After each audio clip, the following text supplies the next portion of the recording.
दोस्तों, आपको ये जान के ताज्जुब होगा, शायद आप जानते भी होंगे कि ये जो हमारा 1 रुपए का सिक्का है, जो आप 1 रुपए का सिक्का आप देख रहे हैं, इसकी बनाने की कॉस्ट, जो मिंटिंग कॉस्ट होती है, जो प्रोडक्शन कॉस्ट होती है, वो 1 रुपए से ज़्यादा होती है। यानी कि 1 रुपए का सिक्का बनाने के लिए गवर्नमेंट को इस 1 रुपए से ज़्यादा की कॉस्ट आ जाती है। तो भाई ऐसा कैसे होता है और फिर गवर्नमेंट ऐसा काम क्यों करती है? जब इसको बनाने में ही 1 रुपए से ज़्यादा लग रहा है, तो ये सिक्के बनाने का फ़ायदा क्या? तो आज इसी के बारे में हम बात करेंगे, साथ में कुछ और सिक्कों की भी प्रोडक्शन कॉस्ट के बारे में जानेंगे कि उन सिक्कों को बनाने में कितना टाइम कितना पैसा लगता है, कितना कॉस्ट आती है और गवर्नमेंट ऐसा क्यों करती है, इस पे थोड़ा-सा नज़र डालेंगे।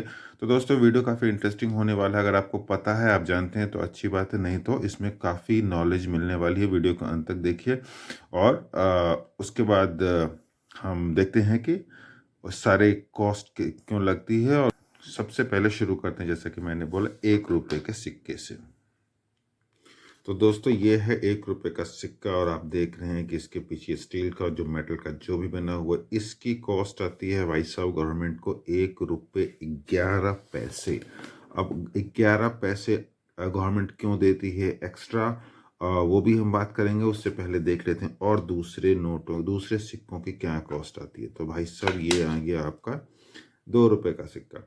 अब ये जो 2 रुपए का सिक्का है, इसको बनाने में गवर्नमेंट की कॉस्ट आ जाती है लगभग 1 रुपए 28 पैसे। यानी कि 1 रुपए 28 पैसे में 2 रुपए का सिक्का बनता है और उसी हिसाब से प्रोडक्शन की जाती है। उसके बाद नेक्स्ट आता है जो हमारा सिक्का है, वो आ जाता है 5 रुपए का। ये जो 5 रुपए का आप सिक्का देख रहे हैं, 5 रुपए के सिक्के को बनाने में गवर्नमेंट का, सरकार का लग जाता है करीब 3 रुपए 69 पैसे। 3 रुपए 69 पैसे लग जाते हैं इसको बनाने में। गवर्नमेंट इतना खर्च करती है इसको बनाने में और उसके बाद ये सर्कुलेशन में चलता है। ऑफकोर्स उसकी लाइफ बड़ी, कॉइन्स की लाइफ ज़्यादा होती है और इसीलिए बनाए जाते हैं। उसके बाद आते हैं 10 रुपए के सिक्के पे। ये हो गया जी भाई से हमारा 10 रुपए का सिक्का। अब इसमें तो आज़ादी का अमृत महोत्सव वाला भी आ चुका है और ये देखिए 10 रुपए के इस टाइप के जो कॉइन्स तो पहले चलते थे, अब ये थोड़े कम हो गए, लेकिन अभी भी है, मार्केट में मिल जाते हैं। तो इसको बनाने में गवर्नमेंट की कॉस्ट आ जाती है करीब 5.5 रुपए से लेके, नहीं, 5 रुपए 54 पैसे से लेके 6 रुपए 10 पैसे, तो डिपेंड करता है क्या मटेरियल प्लस कौन से मिंट, उन सबको मिला के, उन सारे फैक्टर्स को ध्यान में रखें, 5.5 से लेके करीब 6 सवा 6 रुपए तक इसकी कॉस्ट आ जाती है। तो ये तो हो गई दोस्तों कॉस्ट कितनी आई है इन सिक्कों को बनाने में। अभी 20 रुपीज़ के भी सिक्के हैं, लेकिन उसकी कॉस्ट का भी डिटेल अभी आया नहीं है एग्जैक्ट कितना है, लेकिन ऑलमोस्ट जैसे 10 रुपये में 6 रुपये कुछ पैसे आ रहा है मैक्सिमम, उसी तरह से 20 रुपये भी कुछ इसी के आसपास, 7 रुपये के आसपास होना चाहिए। तो जब एग्जैक्ट डिटेल आएगी तो मैं आपके साथ शेयर करूँगा।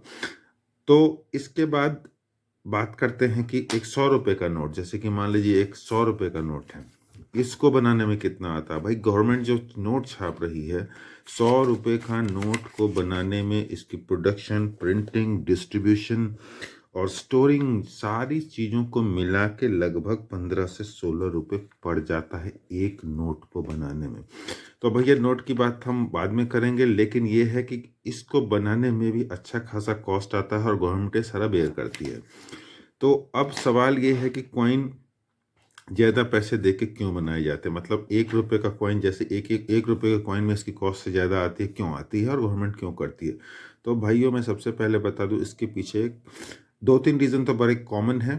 सिंपल सी बात है, जो कॉइन बनाए जाते हैं, कॉइन की लाइफ ज़्यादा होती है नोट से। एक नोट की लाइफ साइकिल लगभग ऑलमोस्ट 1 साल से कम ही होती है, 10 महीने, 11 महीने, 12 महीने, 1 साल तक ही होती है एक नोट की लाइफ साइकिल। यानी 1 साल में एक नोट ख़त्म हो जाता है, जबकि कॉइन एक बार बना तो बहुत सालों तक चलता है, चलता ही रहता है।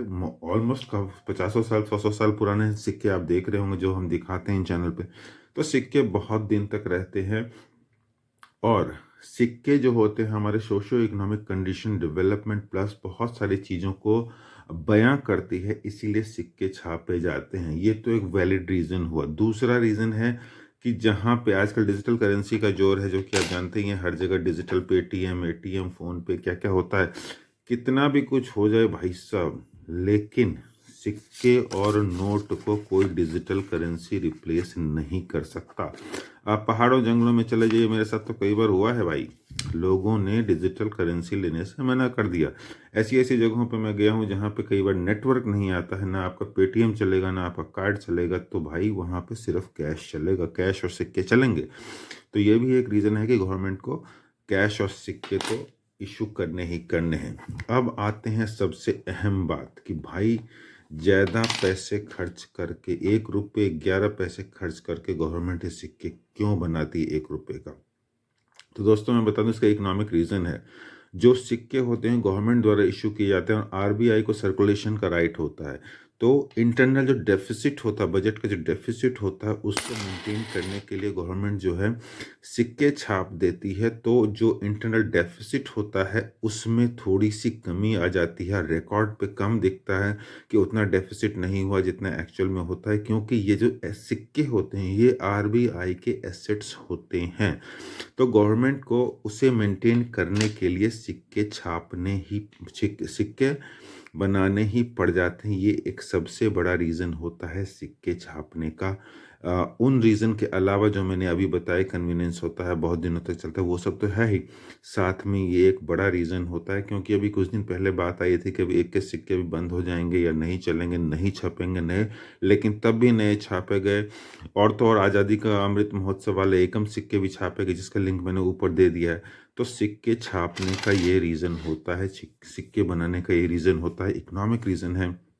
इंटरनल डेफिसिट को मेंटेन करने के लिए, थोड़ा सा बैलेंस करने में सिक्के काफ़ी काम आ जाते हैं और आरबीआई की एसेट्स होती है ये सारे सिक्के, इसीलिए ये बनाया जाता है। दोस्तों आपको क्लियर हो गया होगा कि सिक्के छापने का क्या रीज़न है और सिक्के क्यों बनाती है गवर्नमेंट, क्यों इशू करती है। और कमेमोरेटिव कॉइन्स भी होते हैं जो देश में एक सोशो इकोनॉमिक घटनाएं होती रहती हैं, लोग होते हैं, पर्सन्स होता है, प्लेसेस होता है, उसको दिखाने के लिए, जो कि काफ़ी लंबा चलता है, वो भी एक रीज़न होता है सिक्के छापने का। तो दोस्तों मेरे ख्याल से आपको इन्फॉर्मेशन आपको पूरा मिल गया होगा, नॉलेज मिल गई होगी कि सिक्के छापने का क्या रीज़न है, जबकि उसकी कॉस्ट भी ज़्यादा आती है 1 रुपये के सिक्के के साथ खास करके। तो आपको वीडियो कैसा लगा, इन्फॉर्मेशन कैसी लगी, शेयर करके ज़रूर बताइए, लाइक कमेंट करके बताइए, और वीडियो को लाइक कीजिए, शेयर कीजिए, सब्सक्राइब कीजिए। Thank you for watching. आज के लिए इतना ही।